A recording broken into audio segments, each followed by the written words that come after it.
ওই জমজমের পানি কত বরকত জানুনি। নবীজি আসার 200 বছর আগে জালেম বাদশা জমজম কূপ বন্ধ করে দিয়েছিল। নবী আসার 5000 বছর আগে জমজম কূপ শুরু হয়েছিল রে।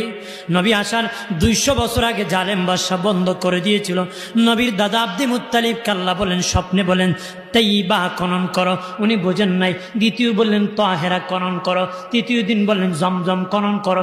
জমজম কোথায় গো মালিক? আল্লাহ বলেন কাবাঘরের পাশে পাটা বলি দেয়, রক্ত গড়ায় গড়ায় নিচু জায়গায় যেখানে জমা হয়, কাক দেখবা সাদা কাক ঘুরবে, সেখানে আমার কুদরতি জমজম আছে। নবীর দাদা খাজা আব্দুল মুত্তালিব বড় ছেলে হারেসকে নিয়ে খনন করতেছি, জালেমরা বাধা দিতেছি। ও আব্দুল মুত্তালিব, এখানে আমাদের পবিত্র জায়গা, তুমি কেন বাধা দিতেছো? তখন আমার আল্লাহ 3 রাত ধরে আমাকে স্বপ্নে দেখেছি এখানে আমার কুদরতি আল্লাহর জমজম আছে। কনা আমাদের পবিত্র জায়গা, কেন তুমি এখানে খনন করবা? খাজা আব্দুল মুত্তালিব বলেন, মক্কার লোকেরা বাধা দিলে আমি তোদের বিপক্ষে হুঙ্কার দিব রে। কখন তারা বলে আব্দুল মুত্তালিব ঠিক আছে খনন করো, জমজম না পেলে কঠিন বিচার তোমার হবে। জমজম খনন করতে বাবা হঠাৎ করে পানির নহর জারি হয়ে গেছে, পানির নহর জারি হয়েছে। খাজা আব্দুল মুত্তালিব আল্লাহু আকবার বলে আওয়াজ করেছে, দৌড়াইয়া লোকেরা যায় দেখি জমজম কূপ জারি হয়ে গেছে।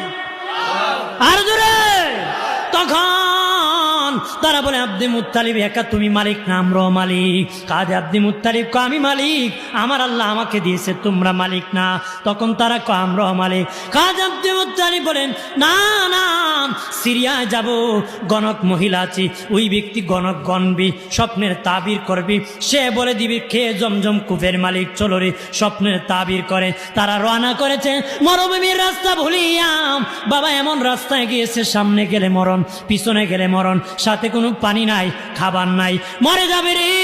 আব্দুল মুত্তালিব ডেকে বলেন, লোকেরা নিজের কবর নিজে খনন করো, শুয়ে যাও, কারণ মরলে কেউ কবরও দিবে না।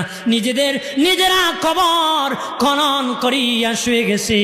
হঠাৎ করে আব্দুল মুত্তালিব আল্লাহু আকবার বলে আওয়াজ করেছে, সকলে যা দেখি আব্দুল মুত্তালিব কবরের মধ্যে পানির নহর জারি হয়ে গেছে। সবাই পানি খাইয়া জীবন বাঁচাইছে। তখন বলে চলো সিরিয়ায় যাব। তারা আব্দুল মুত্তালিব আর যাওয়া লাগবে না রে, না না, প্রমাণ করাইছি আমাদের কারো কবরে পানির নহর জারি হয় নাই, তোমার কবরে পানির নহর জারি হইয়া প্রমাণ হলো জমজম কূপের মালিক তুমি একাই। সুবহানাল্লাহ বলেন না রে প্রাণের বাবাজি। আজ 1500 বছর হয়ে গেছে, এই দিকে 5000, মোট 6500 বছরের পুরাতন কোন কূপ